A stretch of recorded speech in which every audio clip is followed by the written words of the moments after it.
Vous remercier tous donc de vous être présentés, qu'on ait eu à communier chaque premier lundi du mois et cette fois-ci le mois de juillet, journée de l'arbre.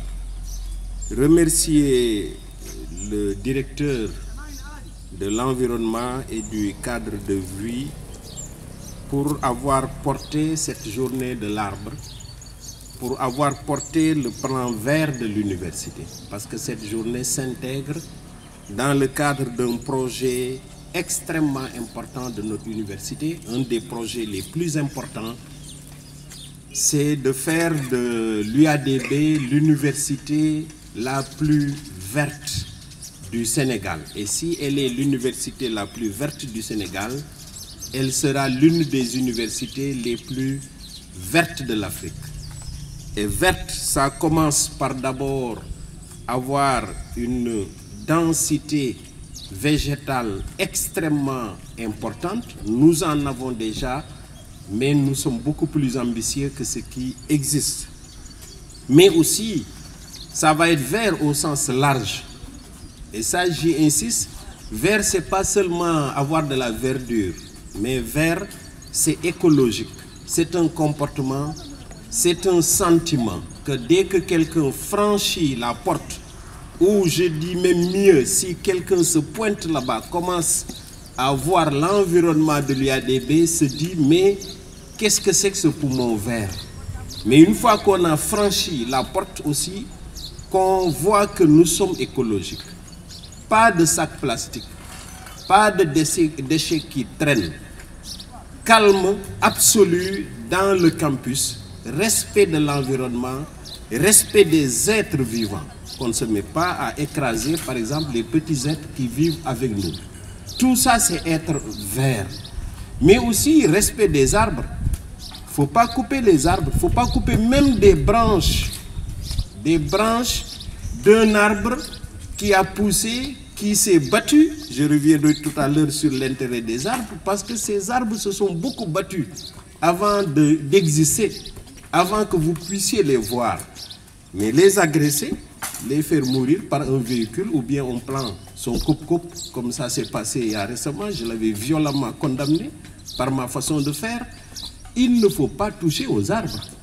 Il ne faut pas toucher aux animaux qui vivent avec nous s'ils ne sont pas méchants. Évidemment, s'ils sont méchants, je suis d'accord. Ça se fait très vite. Il suffit que tout le monde adhère à cela. La verdure va être très dense, mais aussi on verra le comportement écologique. Et je voudrais qu'au-delà de l'université même, qu'on sente que toute personne qui est de l'UADB a ce comportement dans la ville, au niveau même du Sénégal, et que chacun dans son quartier travaille pour le comportement écologique. Que chacun dans le territoire national lutte contre la désertification, la déforestation, mais aussi l'envahissement des sacs plastiques.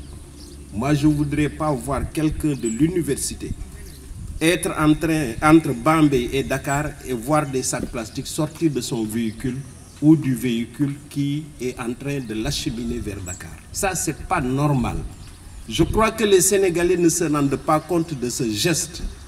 Être dans un véhicule, avoir des sacs plastiques qui contenaient de l'eau, qui contenaient du tchaf, qui contenaient des fruits, finir et le jeter dans la nature, c'est anormal.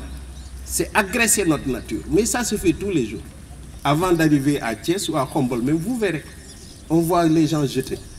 Mais ce geste, c'est un drame. Il faut l'arrêter. Ce sac plastique n'est pas biodégradable. Il va d'abord salir la nature, mais surtout il va tuer beaucoup d'animaux. Il va même infiltrer des nappes d'eau et revenir sur vos assiettes. Ça, j'ai fait un article il y a 2 ans sur ça, qui a été largement publié, heureusement. Les résidus des sacs plastiques peuvent se retrouver dans le poisson. Et vous allez les manger. Et c'est cancérigène. Ça peut se retrouver dans le foie d'un animal. Ça peut se retrouver, les débris. Vous mangez du foie, c'est agréable, mais vous êtes en train de vous intoxiquer. Je ne dis pas maintenant tous les poissons, les pauvres bêtes que ces sacs plastiques ont tués. Donc ça, nous devons même lutter.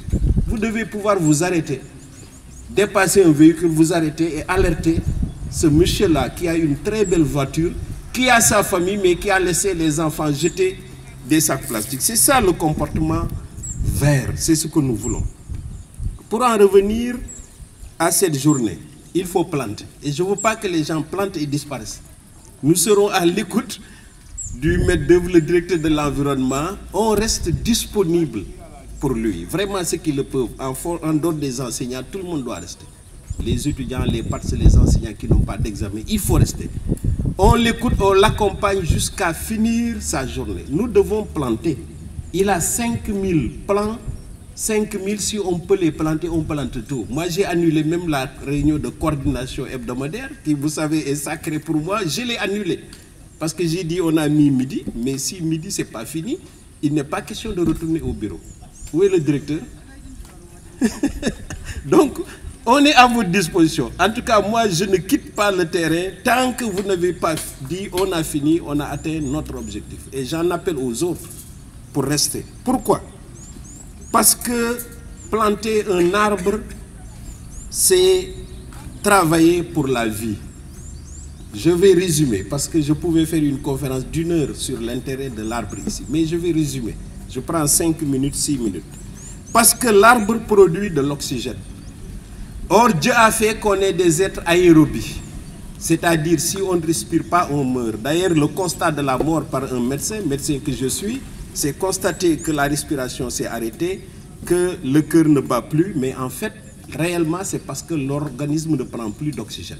Dès qu'un organisme ne prend plus d'oxygène et qu'il ne peut plus, il meurt. Pourtant, les arbres-là nous donnent de l'oxygène, parce que Dieu les a dotés d'un processus qu'on appelle photosynthèse. Ils sont capables de faire ce que nous ne pouvons pas, nous, c'est-à-dire capter les rayons solaires, utiliser l'eau, du gaz carbonique, produire de l'oxygène. Ils prennent ce qu'ils veulent, mais nous donnent de l'oxygène. Or, on ne peut pas vivre sans oxygène. Deuxièmement, les arbres donnent des nutriments. Ça, vous connaissez mieux que moi. Il y a plein de séquelles parmi nous. Les fruits, les écorces, les feuilles, tous sont des nutriments. Et quels nutriments? C'est les nutriments les plus sains. Vous avez vu que certains pays maintenant rendent obligatoire, quand on fait une publicité sur l'alimentation, d'ajouter des conseils. Et dans les conseils, il y a toujours manger des légumes et des fruits. Mais ça, c'est produit naturellement. Il n'y a rien de plus naturel. Il faut en manger, les utiliser. Les arbres captent les poussières. Cet arbre est là, mais plein de poussières produites par les véhicules garés. Vous ne le constatez pas dans notre environnement. C'est cet arbre qui les a captés. Ce sont ces arbres qui les ont captés. Pourtant, on ne les paye pas. Personne ne les paye. C'est gratuit. Donc ça, c'est important. Lutte contre les infections. Ça, c'est particulièrement important et les gens ne font pas attention. Si on est envahi par des rats, par des souris, par des cafards, par des serpents, souvent c'est parce qu'on a enlevé des arbres. C'est là-bas leur milieu privilégié. C'est là-bas où ils trouvent les insectes. C'est là-bas où ils trouvent les fruits. Mais si on les abat, qu'est-ce qu'ils font? Ils viennent nous envahir. Mais eux, quand ils viennent aussi avec leurs maladies et leurs microbes. Et peuvent nous les transmettre à nos enfants. C'est ce qu'on appelle les zoonoses. Maladies transmises par les animaux aux êtres vivants. Mais tant qu'on les laisse vivre tranquillement dans leur nature, avoir leurs aliments, mais ils ne nous transmettent pas de zoonoses. Et l'une des zoonoses les plus catastrophiques, c'est Ebola. On n'en parle pas beaucoup. Ebola, c'est une zoonose. Les singes longs, d'autres animaux longs, nous avons déforesté, ils n'ont plus où vivre, ils se découvrent, on les tue, on cuisine, on mange, on a l'Ebola. Très simple. Mais il y en a plein d'autres qu'on a. Évidemment, c'est la désertification écologique qui fait que les animaux disparaissent. Et vous imaginez qu'actuellement, on dit que 42 à 45 espèces, je ne dis pas espèces, je ne dis pas animal, espèces d'animaux ont disparu. Je ne parle pas des espèces végétaux. Évidemment, l'autre rôle des plantes, des arbres en particulier, c'est de purifier l'eau. Ça, c'est toute une conférence. Les arbres purifient l'eau. Là où il y a une forte densité d'arbres, c'est exceptionnel d'avoir des intoxications par l'eau. Même l'eau tirée de marigots ou autre a été purifiée avant de stagner quelque part. Donc c'est essentiel d'avoir des arbres dans notre environnement, en particulier dans notre université, dans nos villes. C'est par les racines, par la litière, que les arbres purifient l'eau. Évidemment, les arbres luttent beaucoup contre le réchauffement climatique. Ça, c'est aussi une autre conférence. C'est extrêmement important. On peut se plaindre d'avoir très très chaud dans sa maison. À côté, le voisin ne se plaint pas du tout. Qu'est-ce qu'il a fait? Planter. Et à côté de nous, il y a un poumon qui est démonstratif. Il peut faire très chaud ici. Vous allez au CNRA, il ne fait plus chaud. C'est comme si vous avez changé d'environnement. Mais pourquoi? Parce qu'il y a des arbres. Ils sont denses, ils ont été entretenus, personne ne les abat et évidemment, il ne fait pas chaud. Donc le meilleur réflexe de lutter contre la chaleur aussi, c'est de planter des arbres. Donc ça, comme la population de Bambey est très jeune, quand vous démarrez vos constructions, démarrez par planter. Évidemment, c'est un challenge chez nous, parce que c'est le contraire qui se fait. On vous affecte un terrain, la première chose, les maçons vous disent qu'il faut raser tous les arbres. Maintenant, quand on finira, vous planterez. Il faut refuser. Moi, je l'ai toujours refusé et c'était une lutte. Je disais aux maçons, celui qui terrasse un arbre, si je viens, je le libère. Et je prends un autre. Et c'est une bataille. Mais après, on a des arbres. On a des arbres magnifiques qui rendent fraîche la zone où on loge. Donc, c'est une bataille et il faut le dire. Mais d'autre part, je sais, on est en Afrique, souvent c'est des raisons mystiques qui font qu'on vous dit abattez l'arbre. Mais vous n'avez aucune preuve. On m'affecte ce terrain-là, la première chose de certains, ils regardent, ils me disent l'arbre là, il faut l'enlever. Il ne faut pas y construire tant qu'il est là. Non, il faut construire. Et vous attendez les preuves que cet arbre a quelque chose. Il n'a rien, sauf stocker les insectes, sauf faire vivre, sauf réchauffer, et plutôt rafraîchir votre maison. Arbre comme médicament, une autre conférence. Arbre comme médicament, évidemment, les meilleurs médicaments au monde sont issus des arbres, ne sont pas issus d'une production purement chimique contre le cancer, contre les troubles digestifs, contre les problèmes respiratoires, contre l'asthme, contre l'hypertension, contre le diabète. On a plein d'arbres qui sont dans l'université. C'est pourquoi des fois, quand on lutte, c'est justifié. Moi, quand je vois quelqu'un couper ici une branche d'un jujubier, il m'entendra. Et ils m'entendent parce que le jujubier lutte contre le diabète par le fruit, par les racines, par les feuilles. Donc, il ne faut pas couper. Hein? Évidemment, arbre comme médicament, c'est fondamental. Et presque tous les arbres sont des médicaments. En dehors de ceux qui sont évidents, que vous connaissez, je vous dis, même les arbres qui semblent toxiques. Maintenant, la pharmacie, la médecine en est venue où les toxiques sont convertis en médicaments. Et tout toxique est toxique parce que fortement dosé. Dès qu'on allège la dose, ça devient un médicament. Je vous donne un exemple. Il y a des gens qui se réveillent avec le cou tourné comme ça. Dès qu'ils essaient, ça fait très mal. On l'appelle un torticolis. Il y en a qui ont un torticolis continu. Vous savez, on les soigne maintenant avec des toxiques purifiés. C'est-à-dire, on injecte un toxique, mais évidemment allégé, qui relâche tout de suite le muscle et la personne, avant de quitter le bureau, il est tranquille. Mais les arbres sont bourrés de produits comme ça. Évidemment, c'est un challenge pour nous, même pour notre université, parce que si on ne l'exploite pas, d'autres viennent l'exploiter, conditionnent ça et viennent nous le vendre. Et on va dire, mais ils sont forts, ceci, cela, mais ils l'ont pris ici. Arbres protecteurs, évidemment, des zones d'habitation, c'est évident.